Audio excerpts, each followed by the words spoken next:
Վրաստանի վերաբերյալ բանաձևի նախագիծը քվեարկվելու է այսօր Հաագայում ԵԱՀԿ խորհրդարանական վեհաժողովում։ Նշված փաստաթուղթը, որի նախաձեռնողը ԱՄՆ-ի ներկայացուցիչների պալատի անդամ Ջո Ուիլսոնն է, երեկ քննարկվել է ԵԱՀԿ խորհրդարանական վեհաժողովի նստաշրջանում։ Նստաշրջանին մասնակցող Վրաստանի պատվիրակությունը խիստ քննադատել է բանաձևը, այն անվանելով մանիպուլյացիա եւ կեղծ տեղեկություններով հագեցած հռչակագիր։ Վրաստանի պատվիրակությունը հայտարարել է, որ քվեարկության ժամանակ չի աջակցելու այդ բանաձևին։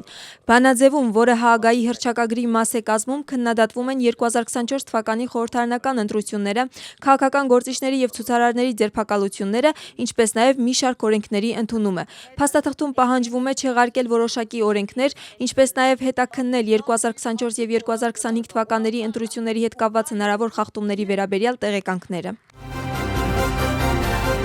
Ջո Ուիլսոնի կողմից ներկայացված Վրաստանի վերաբերյալ բանաձևը գնահատականների թեմա է Վրաստանի քաղաքական դաշտում։ Վրացական երազանքը քննադատում է ներկայացված փաստաթուղթը եւ գտնում, որ Ջո Ուիլսոնի հետևում կանգնած են որոշակի ուժեր, որոնց նպատակը Վրաստանում քաղաքական օրակարգ ձևավորելն է։ Իսկ իշխանության ընդդիմախոսները կարծում են, որ բանաձևում ներկայացված տեղեկատվությունը համապատասխանում է Վրաստանում ընթացող գործընթացներին։ Ընդդիմադիր ուժերը ակնկալում են, որ այս քննադատական գնահատականներին կհետևեն ավելի կոշտ եւ գործնական քայլեր։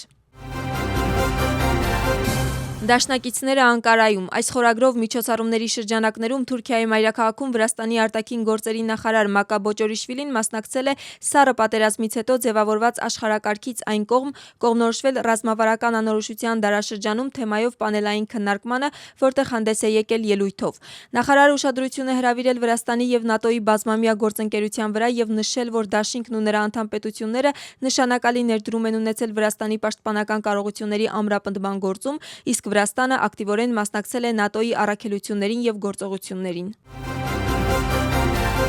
Ստամբուլում եւ Անկարայում անցկացվել են բողոքի ցույցեր ընդդեմ ՆԱՏՕ-ի գագաթնաժողովի։ Ստամբուլի ցույցի մասնակիցների թվում եղել են ձախակողմյան, պաղեստինամետ եւ քրդական քաղաքական խմբերի ներկայացուցիչներ։ Նրանք դեմ են արտահայտվում Անկարայում ՆԱՏՕ-ի գագաթնաժողովի անցկացմանը եւ դաշինքը համարում են պատերազմների եւ բռնությունների գործիք։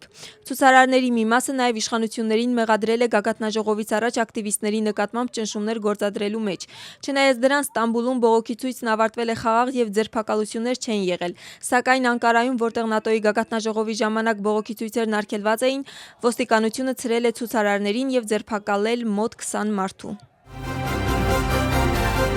ԱՄՆ-ն վերականգնել է իրանական նավթի նկատմամբ պատժամիջոցները այն բանից հետո, երբ Իրանը հարձակվել է մի քանի նավթատար նավերի վրա Հորմուզի նեղուցում եւ շրջակայքում։ Թեհրանը որոշումը որակել է հուշագրի խախտում։ Հայտարարությունից հետո համաշխարհային շուկայում նավթի գինը աճել է ավելի քան 5%-ով։ Ինչպես Reuters-ն է գրում, ԱՄՆ-ի ֆինանսների նախարարությունը նախորդ ամիս Թեհրանի եւ Վաշինգտոնի միջև ձեռք բերված փխրուն համաձայնության շրջանակներում Իրանի նավթի վաճառքի թույլտվությունը երկարաձգել էր մինչև օգոստոսի 21-ը։ Սակայն երեքշաբթի ընդունված որոշման արդյունքում այդ ժամկետը կրճատվել է մինչև հուլիսի 17-ը։ Իրանը դատապարտել է ԱՄՆ-ի որոշումը եւ հայտարարել, որ պատժամիջոցների վերականգնումը երկու երկրների միջև ստորագրված փոխըմբռնման հուշագրի բացահայտ խախտում է։ Իրանի արտաքին գործերի նախարարությունը հայտարարել է, որ ԱՄՆ-ն պատասխանատվություն է կրում այդ որոշման բոլոր հնարավոր հետևանքների համար։ Հայաստանում ընդդիմադիր Բարգավաճ Հայաստան կուսակցության առաջնորդ Գագիկ Ծառուկյանի նկատմամբ որպես խափանման միջոց ընտրվել է երկամսյա կալանքը։ Գագիկ Ծառուկյանը մեղադրվում է խարդախության եւ փողերի լվացման մեջ։ Քննչական կոմիտեի հայտարարության մեջ ասվում է, որ կոմիտեի տնտեսական հանցագործությունների եւ մաքսանենգության գործերի գլխավոր վարչության վարույթում գտնվող քրեական գործերից մեկի շրջանակներում ձեռք են բերվել փաստական ապացույցներ, որոնք վկայում են, որ Գագիկ Ծառուկյանի կողմից կազմակերպված մի խումբ անձինք ենթադրաբար 2022-ից 2024 թվականներին իրականացրել են խարդախություն եւ փողերի լվացում։ Ծառուկյանի փաստաբանը մեղադրանքներն անվանել է անհեթեթ եւ ծիծաղելի։